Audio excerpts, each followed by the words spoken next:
in my opinion, and what I see here in the office is period discomfort and like just the symptom picture that shows up there really stems from toxicity and inflammation. So when we have toxicity stuck in our bodies, we don't really know how to get rid of it. We get that buildup. I kind of look at it like we get a tired, sluggish, and fatigued constitution, and our immune challenges then show up inside that and completely take advantage of and have a little party in that space. So decreasing those in the body ultimately will result in more comfortable periods, and then obviously fewer PMS symptoms prior to your cycle beginning. So I recall I started seeing an acupuncturist in my early 20s. I think I was 21 or 22. And by then I'd already been experiencing years of like 7 to 10 day long periods, lots of clots, really heavy. Not a great experience. I remember my dad scooping me up from the bathroom floor in the middle of the night after I would pass out and bringing me back in my bed and tucking me in. So it was just like never, talk about a humbling experience.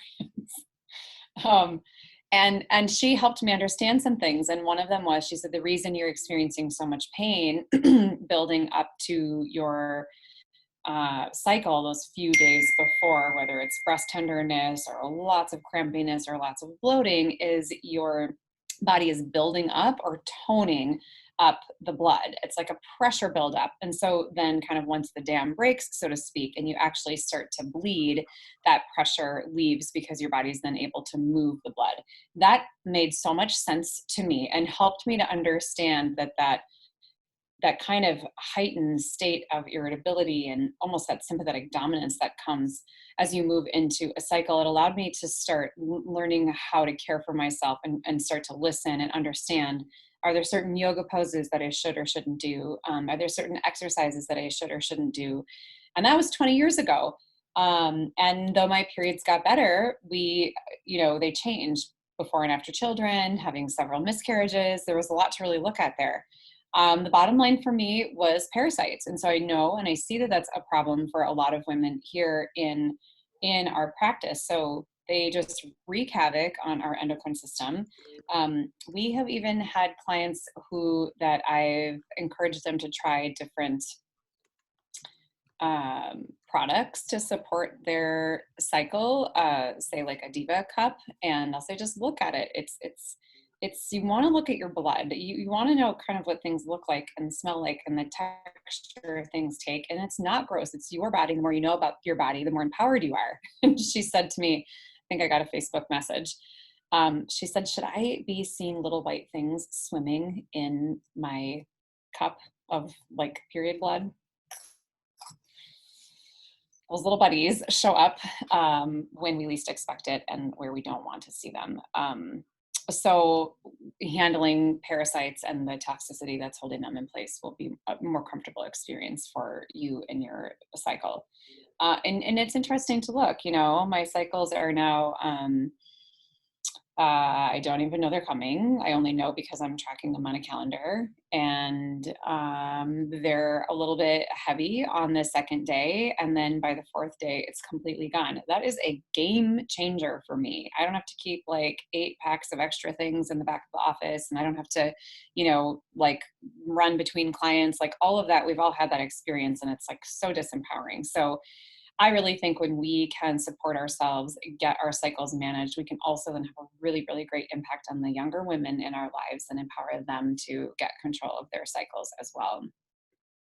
A couple pain remedies that can be helpful to manage. A standard process MediHerb carries wild yam complex, and that has done really great things for balancing cycles, hormones, and handling that discomfort from cramping. Also, Cramplex is really nice from Standard Process, and Standard Process Minchecks. Minchecks can take that weeping, crying, doubled over in pain female to like standing upright, confident. Sometimes it's like, oh, like you're back, you're human again. Okay. Because it's like such an out of body experience when that hormone, roller coaster takes us for a ride. Like a warm pack, or like some people like to use a heating pad. I don't like to use like a plugged in heating pad kind of scenario, but you could do like a rice sock sew yourself a little rice sack, or use buckwheat hulls or flaxseed or whatever you want to use. Lavender can be kind of nice for that too, just for that comfort. But castor packs, we've talked about those before in terms of parasite detox and opening up the liver bile ducts and moving things through liver gallbladder. But castor packs are fantastic for reducing cramping. I've noticed even in myself over the years that it reduced the clotting quite a bit, and just really softens things up and is a really nice feeling. So for those of you who haven't used a castor pack, really, really easy to do.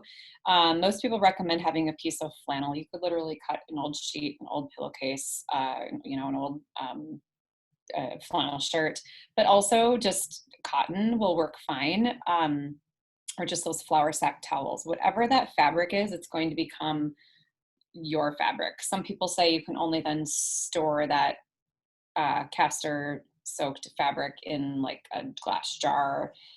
You could just put it in a Ziploc bag as far as I'm concerned. And here's what you're going to do with it. So if you think about your pelvis being like a basin, so you've got, your right hip, your left hip, your pubic bone, and your belly button, you want to put the castor pack kind of right in that girdle, if you will, the pelvic girdle. And here's what I do is I take a tablespoon or two with a gloved hand, or I'll slide my hand inside of a bag or something, rub the castor oil into the belly, then place a piece of the fabric right over that. And on top of that, I would put either a really warm rice sock or two. That's like if you take a tube sock and you fill it with rice and you double knot it on the end. You could throw it in your microwave, heat it up, and use it that way. If you don't have a microwave anymore, what I just use is a hot water bottle, like the old school hot water bottles that we would lay on for ear infections. We turn on our hot water tea maker thing, and you just don't want it to be like so hot that your skin will burn, because you're going to have it there for at least 20 minutes. So it's got to be warm, not hot, comfortable enough to not burn. So what you'll do, the castor oil on the skin, the fabric over the oil, then you'll put your heating pad, if you want to do the plug-in, fine, your hot water bottle or your rice sock. Then what I do is either a blanket, like we have a really big beach towel. It's really, really heavy, and folded up, it's thick, okay, and big. And so it's the weight of it. So it really holds the heat in and kind of makes this humid, moist kind of space. So you could probably do a pillow or something else, but I really like the heat and the warmth. And so you can keep that castor pack on for anywhere from like 20 minutes on up to 2 hours, or you could do 20 minutes on, 20 minutes off, and kind of flow through that cycle. It's very grounding, centering, and relaxing. It's, like we down regulate. I think this is why, women like chocolate so much around their cycle, because of the magnesium. It's calming, it's relaxing. And so that's why we're drawn to that. You can get those, magnesium in other ways too, but you could allow yourself a little dark chocolate if you wanted to. There's also a yoga pose, I think, and Elaine, maybe you jump in on this. I think it's called Supta Baddha Konasana. Right. It's like, heel to heel, knees out in butterfly pose. You can either, lie directly back, like over a block, over a nice folded blanket, and you can bind kind of from the low back with a yoga strap down to your knees. You could look this up online or look it up in a book. Feels amazing, really stretches the legs and really opens up that pelvis. And I have always found that would be like my go-to, or kind of a frog pose. Anything that can get me to really open the hips and open that pelvic girdle. Very grounding, very softening, and I always feel so much better. So that's I recommend that to the young people in my life as well, because that's a centering pose. So food and drink. If we think about it, we often hear, well, gluten, dairy, sugar, everybody should be off of gluten, dairy, and sugar. Well, the gluten, dairy, and sugar are so highly inflammatory, and keeping those three food groups out does wonders for many cycles and can make a significant difference. Some people can go completely from pain to no pain. Some can go from long, heavy cycles to a shorter cycle. some go from being just kind of that chaotic mess of just, blah, I'm just a train wreck. I'm like super hyper or super amped up, or I cry all the time, or I'm just cranky and irritable and I'm biting everyone's head off, to having like, oh my gosh, I just had a period where I was like really nice the whole time. And that's a pretty simple way to do that, because there's a million things that you could be eating outside of gluten, dairy, and sugar that even have you feeling like you're eating gluten, dairy, and sugar. So these days it's really easy to find your, macaroni and cheese, your comfort foods, and those things that you're being kind of called to during your cycle in a, say, grain-free, dairy-free, loaded, sugar-free kind of way. So that, like, the food and drink could be its own topic altogether.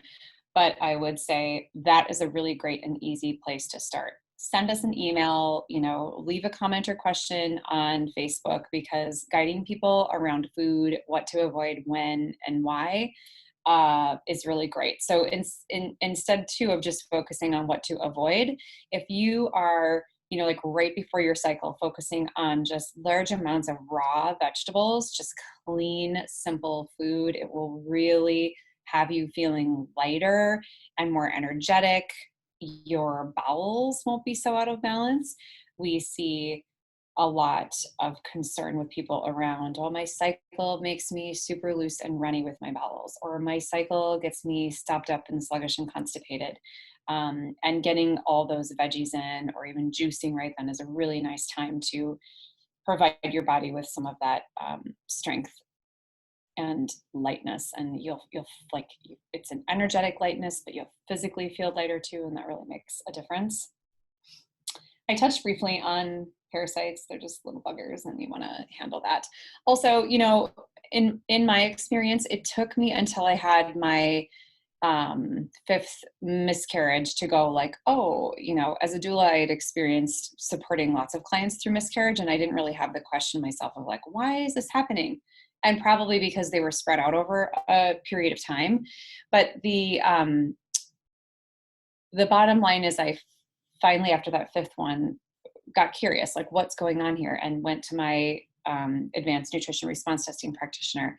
And we resonanced over that uterus, and we found, 3 times as much uterus, that needs to be there, 3 times as much arsenic in the uterus as should be there. And that is a baby house. And how am I supposed to grow a baby when I've got all this arsenic floating around? Which led me to, WebMD, yada, yada, to find out that arsenic is a cause of low birth weight, stillbirth, and miscarriage. And I was like, check, check, check. So for myself, that was really grounding to see the difference that my cycles, the difference that nutrition response testing has made in my cycles for the last 6 years has been tremendous, and it just gets better every year. So it's like, whatever path you're on to seeking and looking for that support, keep going. It is not an overnight success for most people. Essential oils. People either love them or don't love them. For people who love them, lavender is a go-to, because it's just like, it's calming and it smells nice and lots of people like it. As with supplements and food, there are certain oils that certain people don't test well for. And if you're curious about that, you can bring that in during your visit, and we can find out what oils to use or not use. Peace and calming is another one, because it's just so grounding and lovely. Dragon thyme is really great. It was specifically formulated to support women during their cycles, hence the name Dragon thyme. There was one more too that I had here. I had to reach out to Melissa because I couldn't remember. Dragon thyme supports both the physical discomfort and then, more importantly, the emotional swings. I think that's like, it tames the dragon, right? So that's a lovely one to just put on the wrist. It smells nice enough to where you could actually use it as like a perfume, or, add it to a carrier oil and use as a nice kind of body moisturizer around the time of your cycle. Or you literally could just put it on your low abdomen, to the back of your ears and your neck. Low abdomen is always kind of that direct hit, if you will, during your cycle. Progestins Plus was the other one. I love the smell of Progestins Plus, and I have been known to use that as a perfume. It supports a hormonal regulation to be balanced and is intended to be used on a regular basis. Yes. Win for me. It's personally helped. I know Melissa, our essential oils guru here, her regulate her cycle and her flow intensity. So for her, it was helping the balance. I'm reading the text she sent me, from super heavy for a day and super light the next, to just kind of a medium, even flow for all of the days, which is really great. Progessence Plus is best applied to the forearms, supports physical discomfort during the cycle, and you can also apply that one to the place of discomfort. So if you have some cramping, I know I used to experience cramping in my thighs. In my mid to late 20s, my experience of getting my period wouldn't be breast tenderness or irritability. It would be that my quads would start to have this inkling of a, like if you worked out really hard a couple days before, it would kind of feel like that. And then they would start to tense up and it would creep up toward my pelvis. And as the farther up my leg it would go, it would get more intense. And by the time it reached my hips, I was like, I'm not hot, because it just hurt so bad. So that I would have taken at the time, if I would have known to use Progessence Plus in that place, I would have used it in that way of rubbing that into my quads at the time. Because of the hormonal support, it supports better sleep, clearer skin, mood swings, and emotional imbalance. Yeah, she says, plus it smells amazing and could be a perfume. So again, a win for me on that one. And anything that can help us sleep too, because cycles are wonky. I know, having come from a place where my cycles were so heavy for so long, I always had a hard time sleeping for those first few nights. Like, am I going to leak through? And like, it was just uncomfortable. So I finally got to a place where I would just, uh, gear up for the night. And I would even fold an older, darker, bath towel and put that underneath me, because if I just could just feel like whatever's going to happen is going to happen and be okay with that, then I could sleep. But if I like had my best sheets and I, that just never worked. So really just gear up and do what you need to do to take care of your sleep so that you can be in that restorative place for yourself. Well, let's talk about products to use and why or why not. And yes, this is in the world of like feminine hygiene products, because we do have to have that conversation. Did you know that tampons and even some pads contain bleach? They contain phthalates, they contain xylene, they contain methylene. These are also in diapers. Like, come on, we don't need this stuff next to our bums, much less our fresh little baby bums. So these are like the volatile organic compounds, like the VOCs. We want to buy paint for our walls that are low VOC, but we're still like putting bleach near our woo-woo, right? Not cool. We don't want to do that. So the VOCs have been linked to dizziness, some skin irritation. We have some people who literally break out on their inner thighs only around their cycle. Allergic reactions, could be kidney damage, and just general dysregulation to that central nervous system. So a great place to look for information around that on specific chemicals that are in those products would be like the Environmental Working Group. The EWG.org is a fantastic resource for that. And you could look up, you could just search feminine hygiene products, and because they have like an article database source. So that's really great. You don't want all of that in there. So if people are, and then like, the scents that people are using, like it's everything heavily scented and fragrance. And we have people who test in here as having a problem with even like natural fragrances. So you want to first, just fragrance free is a very good first step in switching over your feminine hygiene products. And here's the thing, you are spending money on them monthly anyway. So it's no big thing to just be switching brands or kind of stepping up your game, if you will. So I would first take the step to unscented, and then I would take the step towards, an organic, unbleached cotton. If you think about it, like you might go like, oh, it's just a pad and it's just in my underwear and it's no big deal. But like a tampon, you were like, that is in you and you are going to absorb that. You will absorb what's on the pad as well, but you will definitely absorb that tampon that you have stuck up in you. So you want it to be organic, unbleached, non-chlorinated cotton. Another thing people do is make their own pads. I've seen this a lot. You can find them all over Etsy. There are some really cool mama sites where they make a homemade pad, and some have a little snap underneath, and then they're very easy to wash. I have purchased these in the past. I've even in the past made a really soft, just like actually taken a longer, like kind of a nighttime maxi pad and cutting it out on a piece of flannel or fleece. And then those are really easy. So like on your light nights where you don't really need something, but you think you want something, or just kind of your home days, the fleece is like really soft and comfortable. And I've never personally had a problem with them. So I love that idea. You either make your own, you can buy your own, you can take that to whatever step you want to. We mentioned the Diva Cup earlier, so there are other brands. I just have the Diva Cup, and so I have a love-hate relationship with it. I love the idea of it. I wouldn't mind using it at work or at home, but I probably wouldn't use it when I'm out and about, running errands or things like that. I like it because sorry, people, I can see the blood. I can see how much I'm losing, because nobody was really believing how much blood I was losing during my cycle until I was like, I am tracking and this is a lot to me. And then of course had dealt with some anemia. And then of course there are parasites in the background. It's all connected, just so you know. All iron issues, anemia, all that's connected to parasites. So there are different cups. There are,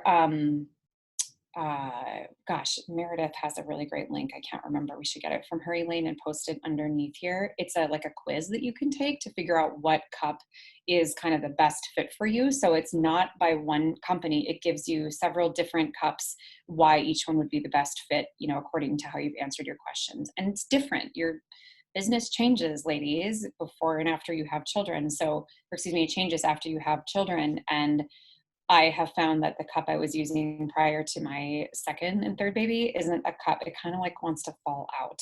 It's not comfortable. I can use it for the first day or two, and then my body, it just feels like it pushes it out. So you want to find something that's the right comfort level for you. And what's nice about that for, I can't remember, $25 or $35 is you're not buying things over and over and over again. So you're finding something that works. And so you've got the whole Mother Earth thing going on, which I love and appreciate. It's super sustainable. Throw that baby in the dishwasher after you've given it a clean up in the bathroom. It's really easy. I said after, I'm like watching your face, after you've cleaned it up.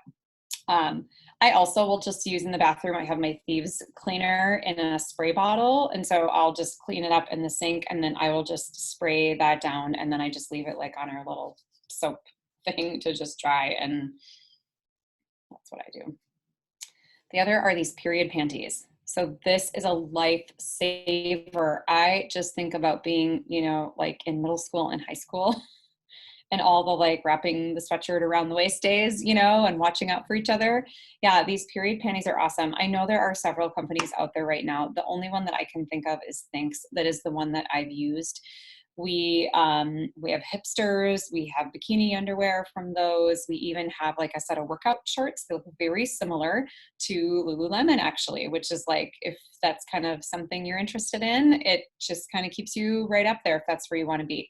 I bought those for a family member, and it has been such a game changer. So it allows you to feel comfortable, totally stay empowered throughout your cycle without the worries. So there are times too, if I know I'm going to have a longer day with fewer breaks here at the office, and I'm on my day 2 heavier day, I might use the cup, or I might use an organic non-plastic insert tampon.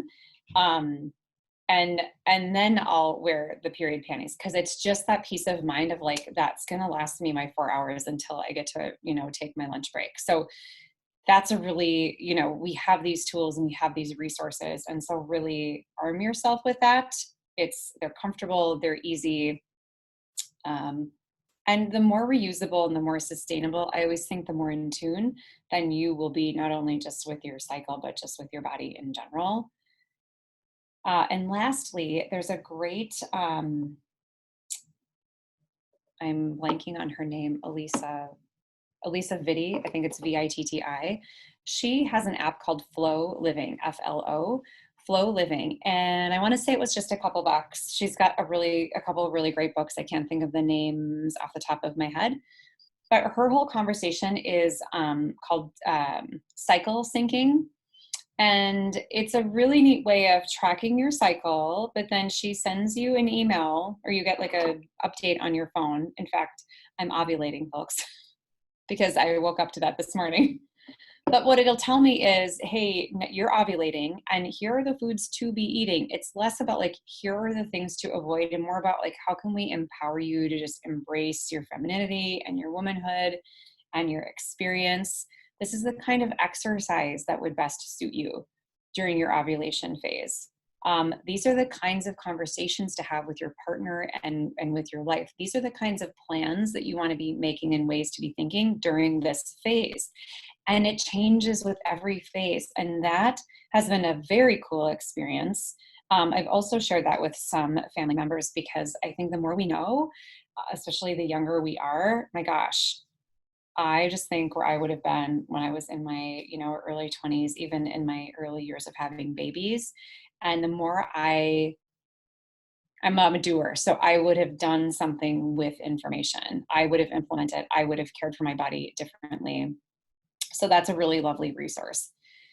I am going to pop in one more thing before we finish. And it's accidental that I came upon this. So, there's a book called The Red Tent, and there's, we have all these stories about how we can gather together as women and like be with our tribe and take care of each other and nurture and nourish each other.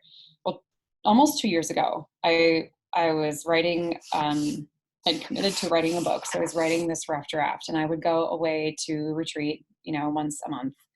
And I was going just one night. And as the months went on, I said to my husband, I really think I need to go 2 nights when I go. It's like, are you okay with me taking 2 nights a month, 2 consecutive nights to go and like do this work and go on retreat? And he said, yeah, that was really great. And it took me about 4 or 5 months before I realized, you guys, not planning it this way. I was just looking at like, when do they have opening and when does it work with my calendar? For 5 months in a row, I was there while I started my cycle. And it was the most magical, grounding, and empowering experience because I had nobody to answer to but myself in a little hermitage. Right? I didn't even care. And so it was really easy to care for myself because I just wasn't surrounded by just the expectations of the world and a schedule. So I'm not saying we should all run away for a night or two during our cycle, but kind of, I think we should all run away for a night or two during our cycle to really just turn inward and drop into our hearts a little bit and see how it is that we can take care of ourselves. And inside of that, I am the example for my growing girls of how they are then going to monitor and manage that, arena for themselves. And that was like a facepalm moment of, this is really powerful. Are we practicing what we preach? Are we taking responsibility for our bodies by by stopping, by resting and giving our bodies what we need when we need that? So I would really urge you to take a look at that and what can you do for yourself? Maybe it's just a nap, maybe it's just a restorative yoga class, or maybe it's just not doing high intensity, CrossFit work during like the week before your period or the week of your period. So just tune in and listen and see what your body has to say and really give yourself that gift of listening. That was so much information in such a little bit of time. Thank you so much for joining us. If hormone balancing is a concern for you or painful periods for you or a loved one in your life, leave a comment, message us on the My Healthy Beginning Facebook page, email us info@myhealthybeginning.com, or give us a call at 612-418-3801. One of the things we do here is a next step session, which is a complimentary phone consult just to get the world of what you're dealing with and see if this is something that we can, would we be a good fit for each other and would you see benefit to adding this work into your world? Thanks for joining us.